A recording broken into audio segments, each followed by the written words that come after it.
You know what? Go ahead and have the Jimmy Butler conversation while I'm fishing out some money. Go ahead and have it. Well, no. So I want to remind you that you were headed down a different path with Jimmy Butler. I threw No, you please. off. No, please make the MVP argument. Go ahead. Well, I'm gonna get out of the way. In fact, I'm gonna leave the room and I'm gonna go put it in the piggy bank right there. You go ahead and do Jimmy Butler MVP talk. Can't talk Jimmy Butler. Make him do it.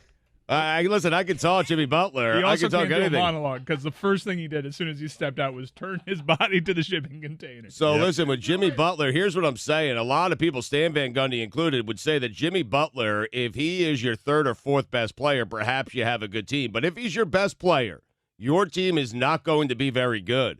And Pat Riley did not listen to us. He did not listen to Stan Van Gundy. He did not listen to anybody.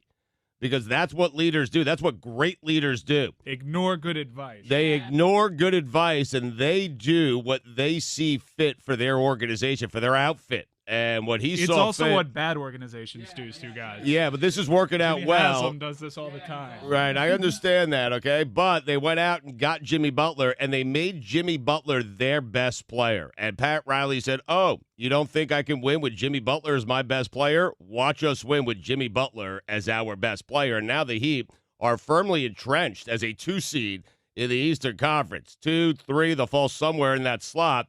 No one expected that. No one expected this from Jimmy Butler. And so I asked myself, okay, low expectations for the Heat, and then you have a team that is far exceeding the expectations that people had for them headed into the season, and then you look at the best player on the team.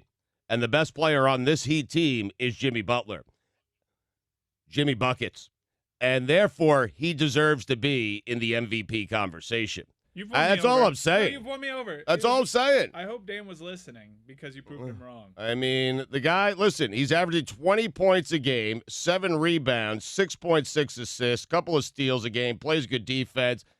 The leadership is something I think we all discounted with Jimmy Butler. Could he lead a team? Could he be a leader of men? He was sort of reputed to be a bad leader. Right. And now, I mean, Mike, yeah, you're a big Heat fan. Yeah. Jimmy Butler, bad leader? No, excellent leader so far. Yep. The right leader for such a young team. Now, his resume isn't great with young teams, although he did take that Minnesota team to a high seed, and his injury sort of hurt that team. Mm-hmm. But it also fell apart spectacularly in Minnesota with that iconic practice. But this young group of impressionable basketball players has absolutely taken to Jimmy Butler's identity.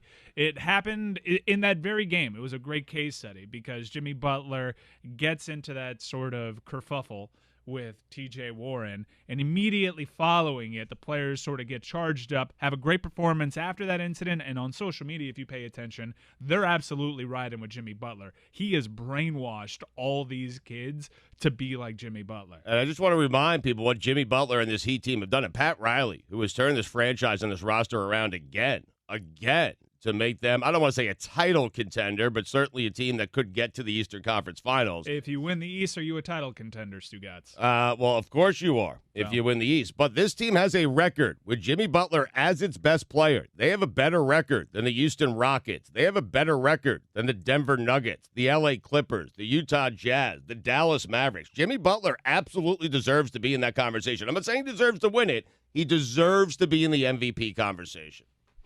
What does that mean? He won us over. That's a very good You're thesis. the easiest Very good person in thesis. the world to. What does that mean? What's your counterpoint? They're not a contender, but they might win the Eastern Conference. He's not the MVP, You know what it means? but he deserves to be in the conversation. It doesn't mean anything. He essentially deserves to be in the conversation, You know but what? shouldn't win it. Maybe. Means he doesn't deserve to be in the conversation. It might not mean something to you, but perhaps it means something to Jimmy Butler, who's never been in that conversation. You're the only one putting him in that conversation. You're the only one in I don't the think so. world. No. You're the only one in the world He's starting putting the him in that conversation. He's starting the conversation. I'm But starting. He's going to be I- on the Daily Show with Trevor Noah. The thank you. conversation has I am. started. You can't No, not say. you, Jimmy Butler. You can't say this. Is, do you realize? Do you realize how contradictory that statement is? It's like saying he's not going to win the MVP and he shouldn't. That's what it's like. He should finish 8th or something. No, But he should be in the conversation. Pat Riley would tell you he deserves to be in the conversation. would. I mean, you would talk to him like this. What does that mean? In the conversation? I'll put T.J. Warren in the conversation because the Pacers have surprised me. No, you can't. Like, You why can't. can't That's I? ridiculous. It's the conversation. crazy. Why That's can't ridiculous. I? Crazy talk. Look, if TJ you wanted to say Warren. Brogdon, I'll hear you out. That's funny. I'll at least hear your argument. But don't be ridiculous. I'm going to put him in the conversation because it's as TJ. absurd as what Stugotz is There are saying. certain rules to be in the TJ Warren. conversation. You gotta take him out of the conversation. No, I want to put him in the Well, conversation. you take him out. I'm going to After take him last out. night, right? you better take him He out. deserves to be in the I'm the conversation. gatekeeper of the conversation. You can put him in. I'm taking him out. You're the only one at this conversation. You're the gatekeeper opening the gate only for yourself. No one else is trying to get in. I was trying to make, in case the rest of the country is not paying attention to what's going on down here with the Heat, I was just trying to let them know. Heat good, Jimmy Butler conversation. What's wrong with that? I mean, It's lazy.